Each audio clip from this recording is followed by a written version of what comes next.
So you just bully them out of it. That's the way to go. Alright, that's Can I just remind everyone that Rose started that sentence with everyone can like what they like. Yeah, exactly. Everyone can like what they like unless it disagrees with Rose's foundational opinion. In which case you just bully them out of it, as she's just endorsed. In which case you're just wrong. Yeah. I mean, to be fair, I think when I came around yours, Khan, and I told you that I didn't like sweetener in tea, you judged the hell out of me. So it works both ways. Yeah, but I just judge everyone. Yeah, that is true. You're a very judgy person. Yeah. If either of you ever want to make a fancy alcoholic drink for a special occasion, and you like gin, I don't know how I forget how you guys feel about gin. I'm a big fan of gin. I don't think Khan is as much. I'll drink what's put in front of me. I feel like he's easy when it comes to alcohol. Absolutely. But no, this is like, to be fair, yeah, it's nice, but I don't think it tastes that much of the tea. It's just a gin and tonic, really, which of course I like, but it said to serve it in a tea, in a cup and saucer for eccentricity, which is a word I struggled to say. You don't say. Do you know?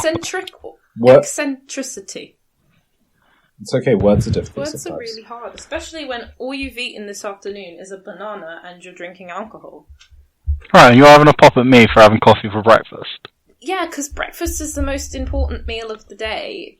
Hey, Rose, can you say the word hypocritical? Is that a word you've got? Shut up. But yeah, how do you guys feel about certain alcoholic drinks anyway? Like, obviously, Grant, I know you don't drink as much anymore, but like when you do, like what's your kind of taste tend to go towards? And this is a question for both of you. Do you generally tend to drink because you like the taste, or do you drink to get drunk? So, I like all things fruity when it comes to alcohol in general. Like, if it's fruity, I'll like it. And the reason for that is because I drink for the taste. Like, I don't really enjoy getting drunk as much as I used to, which is why, like you say, I don't drink as much nowadays as I did in the past. So now it's like fruity gins, cocktails, fruit ciders. That's just what I'm about nowadays. Okay. What about you, Khan? How do you feel? It depends on what I'm doing. If I'm having like just drinking like socially, then I'll drink for the taste. Like I'll have a cider or a nice beer. Yeah, but then if I'm going out, it's spirits, and I'll do whatever is available. As I said before, I'm easy when it comes to drinking. Like tequila. Yeah, don't mind it. Easy as. Let's talk about hot chocolate. I like to bring in hot chocolate because I feel like it's a treat that people either love to have or they just can't be bothered with. It all depends on the effort that's put into the hot chocolate. If you're just whacking some instant hot chocolate into a mug with some milk and some boiling water and calling it a day, then you you live a boring life and people judge. But if you're going all out, if you're having, if you're heating up the milk, you're having like a tiny bit of water but not much, and then mostly milk with like, I basically, when I'm making a hot chocolate, I ignore all the instructions on the box and I commit to the chocolatey taste. And then I'll do, if you're having whipped cream, then you can have some marshmallows, you can have some like cocoa powder on top of it. Basically, the ideal is the hot chocolate that you can that Ned Flanders made for Bart Simpson in the Simpsons movie. Ooh. That's the ideal. That is a solid choice. So you like to put a lot of effort into hot chocolate to make it a treat, I suppose? Absolutely. Fair play. Absolutely. To be fair, if you follow the recommended ratios for hot chocolate, it just doesn't taste that nice. Like that's true. They don't put in enough chocolate, do they? Yeah. Like, especially because I don't really have milk with the hot chocolate when I make it at home, which means that I need to overcompensate on the actual the chocolate side of it, because if you just follow the recommended ratios and subtract the milk, then it just tastes really bad. That's something I learned the hard way. I don't actually make myself a lot of hot chocolate. I normally go out for it because now we're all locked down, but coffee shops are still open for takeout. There's a couple near us. It's something which I've done a couple times just to get out of the house, go for a walk. Hot chocolate to go on the way back, especially because the weather's been really cold recently. Yeah. No, when I met up with Holly for a walk on Tuesday, I grabbed a hot chocolate from McDonald's, so I've been there. I think, the thing with me is I really like hot chocolate, especially when it's a really good one. Like, being on Slimming World, the best hot chocolates to have are, like, the option, like, low-cal ones. But, like, they, you make them with boiling water and then you add in milk. And I'm more into the ones where you, like, heat up the milk then add the chocolate to that. Especially the ones where you melt chocolate into it. And it's, like, proper chocolate. When I won that Instagram competition with like the nuts and stuff, that had proper melty hot chocolate in it, and it was very nice. Khan, is hot chocolate in Italy any different? Because I know that hot chocolate in Spain is like properly thick. So I'm wondering if Italian hot chocolate is quite similar to that. Well, the best hot chocolate I've ever had was when I was, I want to say 9 or 10, and we were skiing in the Alps, and there was a little ski lodge down there because I'm not obscenely rich if anyone doesn't know me. So we were skiing because my great grandmother owned the tiniest little apartment, like about an hour from Trentino, and it had like no electricity and like no central heating and stuff, but it was good. It was there. And anyway, so yeah, we were skiing around there, and there was this little ski lodge, and we went in. We had a proper thick white hot chocolate, and it was incredible. White? Yeah, white hot chocolate. Wow. With like it's creamy. with like all the trimmings. It was amazing. That sounds incredible. Like, so my Spanish friend, she told me that like hot chocolate in Spain is like very, very thick. It's practically just melted chocolate, which sounds very, very rich, but also not really like a drink.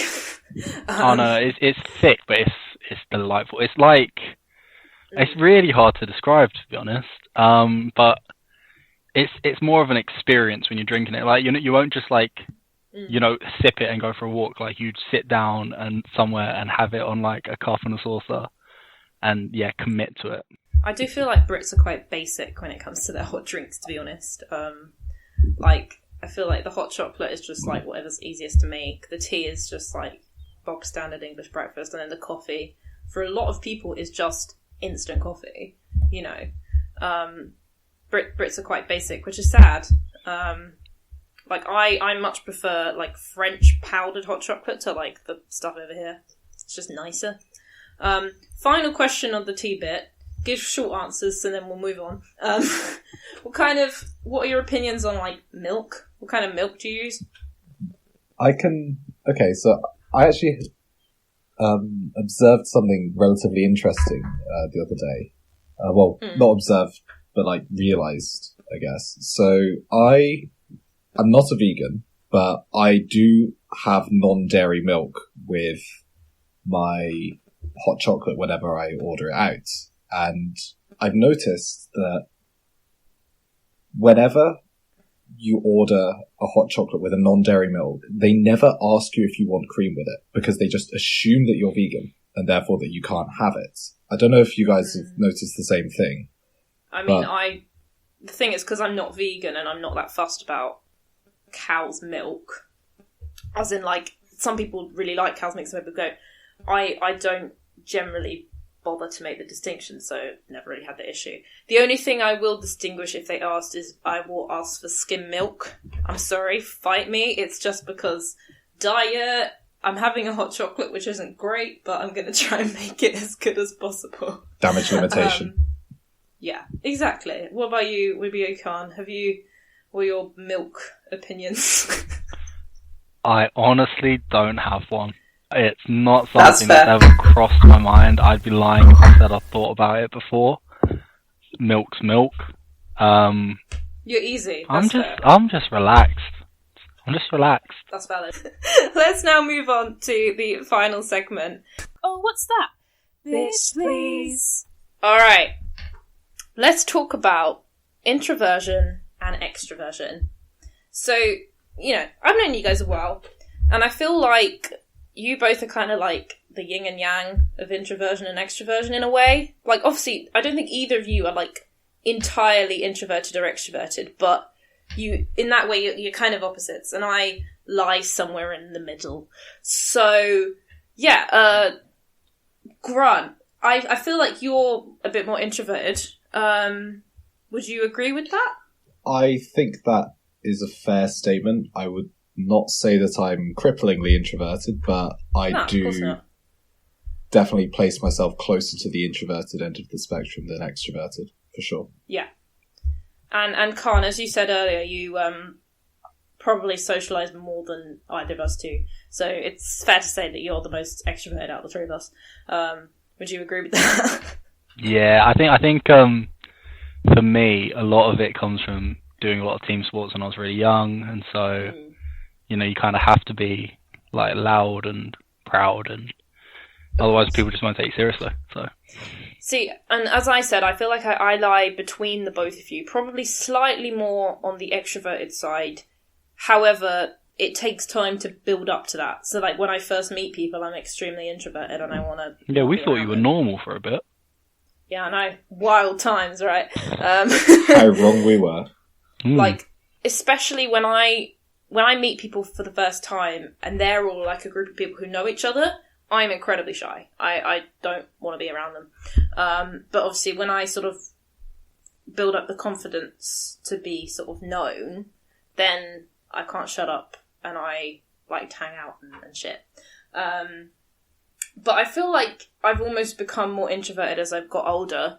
Like, because I was like you, Khan. I went to a lot of clubs when I was younger, but I can't remember who I said this to, but I said that I think it was to you, Grant, actually, that I said that I feel like high school sort of cushioned me socially, because I went to high school with people that I knew from primary school, and then, so I went through puberty not having to, like, develop that key making friends skill.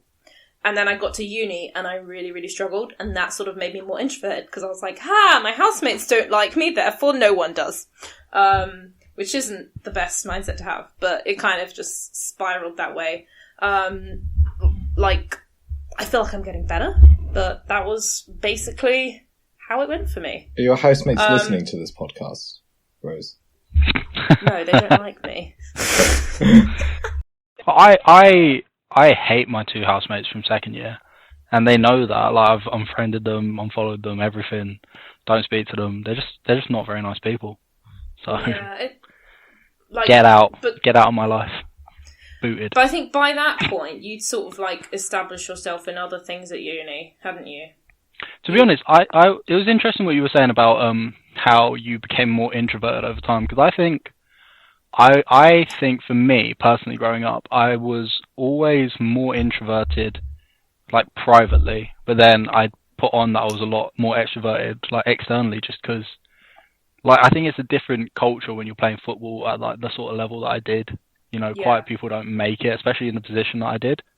So it's, you try to be a bigger character than you are, and then, that kind of blends in with the rest of your life. But then, for me personally, I became, I think the older I got and the more comfortable I became in myself, I became a little bit less, like, I'm still extroverted, but I think I became less vocally extroverted. I was more just confident in, being around people. And, like, I enjoy being around people, but I think I was just quieter about it the older I got.